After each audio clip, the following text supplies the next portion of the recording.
Okay, I'm going to show you how to fill out a VFR navigation log. This one is put out by Dauntless. There's plenty of others out there online. They all really serve the same function, maybe slightly different layout. So our flight today, I already put it into ForeFlight. I've got pulled up here. I'm going to go to my flight plan, and we've got KLNK to KEAR, which is Kearney, Nebraska. I am going to go over here to, so I've got, we're gonna fly out in 6-3 Tango, 6,500 feet. We're going west. And let's see, we got 9 o'clock Central. So I'm gonna change the time. I'm gonna go forward a couple of weeks, because if you have the current weather or current time, it will put weather in for us, and we don't want ForeFlight to add the weather. We have to adjust for the weather, and I'll show you how we do that on the Navlog. Okay, so on the Navlog, I gotta find out how to work the shadows here. In the checkpoint box, we start at KLNK. As we head west, I put down Pawnee Lake as my first checkpoint, then KSWT, which is Seward Airport, JYR is York, Aurora, Hastings, and then Kearney airports. I'm gonna just close the flight plan box, and as you look, when we go west, we can see Pawnee Lake, we can see the Seward Airport. It'll be off to our right, but we'll be able to see York's airport, Aurora's airport. Then we're gonna look off to the left as we get a little further out. We'll be able to see the Hastings airport, and then our next stop will be Kearney. So the idea is you can look out the window and you can see those checkpoints, okay? Then I went into ForeFlight and I got wind and temperature aloft. So that's it's over on the left side of the Navlog. I filled this out already. Truth is, I made up this weather. I wanted it to be different for different legs, but you would just go into the Lincoln Airport and get winds aloft. I did 3,000 and 6,000 feet. You can put any altitudes there you need for however high you're gonna fly your trip. Then I got winds and temperature aloft from Grand Island and then Kearney. So we'll use wind at 3,000 feet, 210 at 6 for the first leg. Remember, our first leg is from KLNK to Pawnee Lake. So over here, I use 210 at 6, okay? So you can see I've already started filling out part of this, and I'm just gonna show you where I got all the information. So back over here to ForeFlight, I'm gonna open up the flight plan again. We've got KLNK to KEAR, and down here it's under edit, but I'm gonna go to the Navlog. And this says we've got a magnetic course of 264. Okay, that's magnetic. ForeFlight gives us magnetic. So over on this side, under magnetic course, I wrote 264. If you were doing this on a paper chart, you would get the true course first. You would adjust for variation and you would come up with magnetic. We get magnetic because we're using ForeFlight, and then we just have to do some back calculating to end up with true course. So I'm gonna close the flight plan window, and we need to find what our variation is near Lincoln. So if we zoom in, you see this dashed magenta line going up. That is a magnetic variation line. 3 degrees east is least, so we subtract 3. So the way this works is I put in a -3 for variation. True course goes on top, variation here. Remember, in this example, we started with 264. So what number -3 would give you 264? It's 267. So I had to add the 3 to calculate true course. They're out of order on this because everybody used to do this with paper.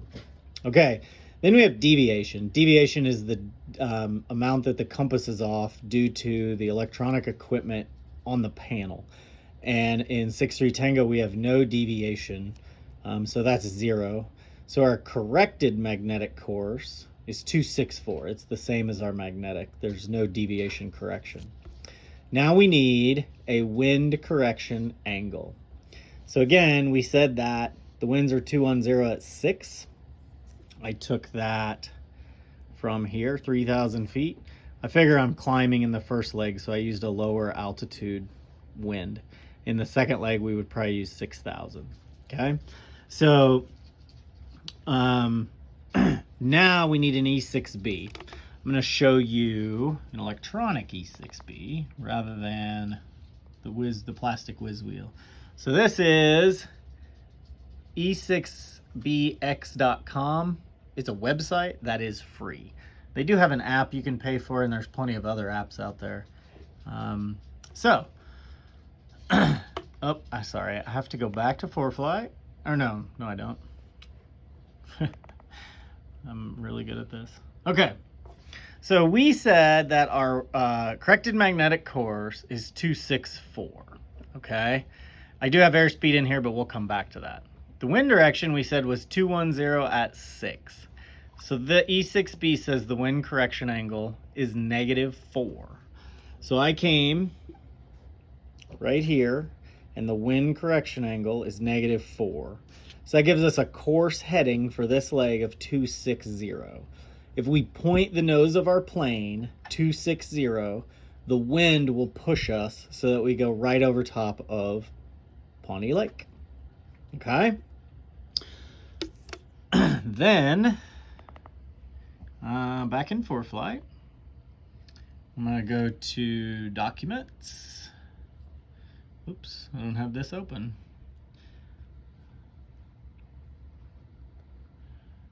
I'm gonna grab the POH for this airplane. Okay, the performance charts are open.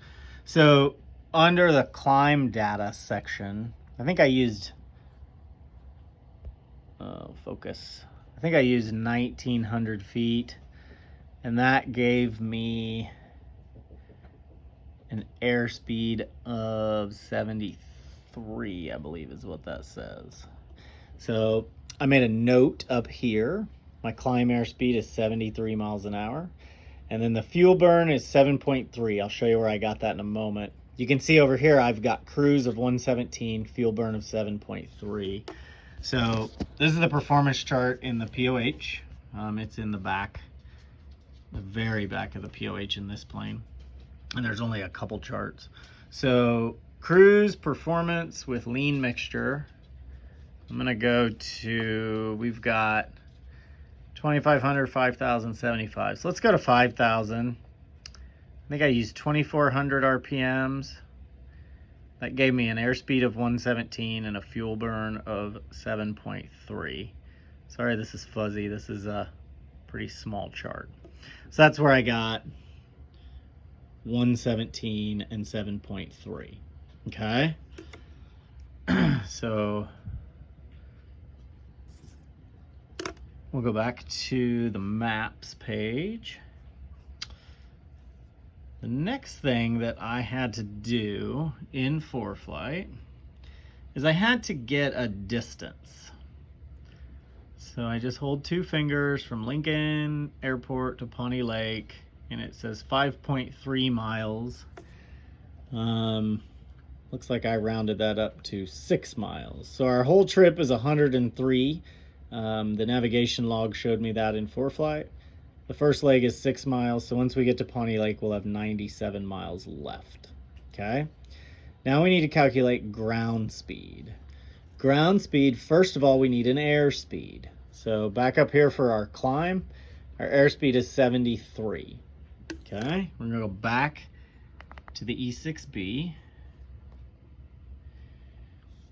And remember, I put in true airspeed of 73. I put in the winds of 210 at 6. That gave me a ground speed, I don't know why this is so fuzzy, there we go, of 69. Okay, so ground speed 69.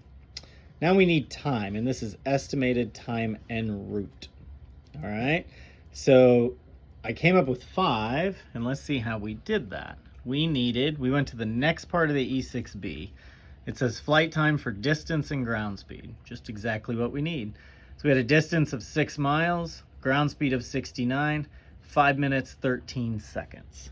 And so for my estimated time en route, I put 5 minutes.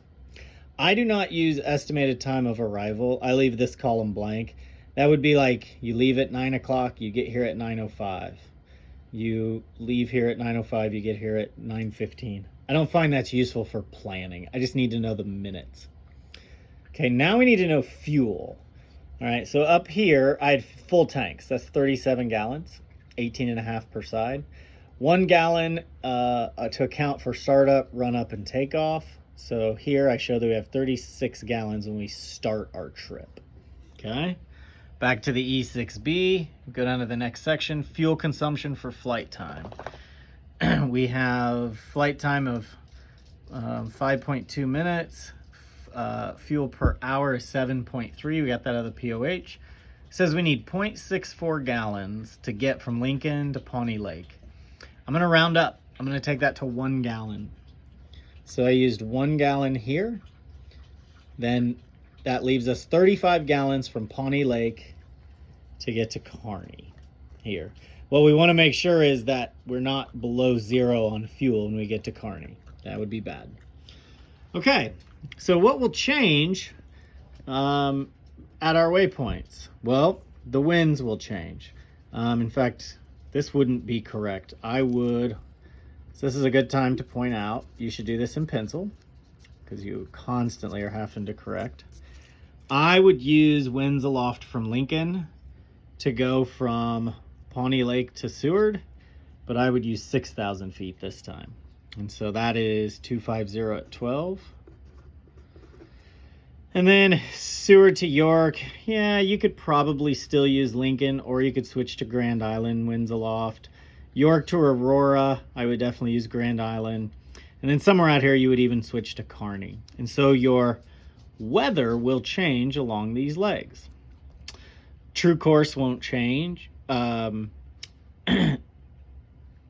The variation will change, however. So go back to ForeFlight. As we go west,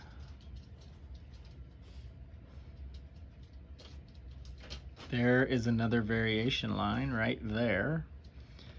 And if we scroll down, scroll up, that says 4 degrees east. So east is least, so we'll subtract 4. And that is near, along our route, that's kind of just west of Aurora, Grand Island. So we'd probably want to switch from -3 when we got out here near Aurora to -4, okay? And that's how it would change the further you went west or east. Your variation will just change based on where you're at in space, okay? Deviation won't change. In my plane, it's 0 for all directions. And then the wind correction will change based on the winds that you use. So your course heading can and should change as you go along your route. It shouldn't be the same. We really don't ever fly in 0 winds, and if nothing else, you would have differences in variation. The thing that's going to change on the performance side is we're going to go from using a climb airspeed of 73 to a cruise airspeed of 117. So our ground speed here should get quite a bit faster, I would hope. Time will just be basically ground speed calculated with distance, and then fuel, we're going to use the same fuel burn for the whole trip, 7.3 gallons per hour. I got this fuel burn number from the performance chart in the POH. So again, course heading should change, winds will change, variation will change. Your ground speed will basically just be a climb ground speed and cruise, and then it should be pretty similar. But the ground speed will change as your weather changes, because if you have more or less headwind, your ground speed will go faster. Your indicated airspeed, whoops, sorry, up here. Your indicated airspeed won't change, but the ground speed most definitely will, as the winds either push you or stop you or whatever. That's pretty much the basic way that you fill out a navlog. So I'm going to call it quits with there, but you would, just to be clear, you're going to fill out the entire navlog all the way to Kearney, each leg. I only did one just for an example.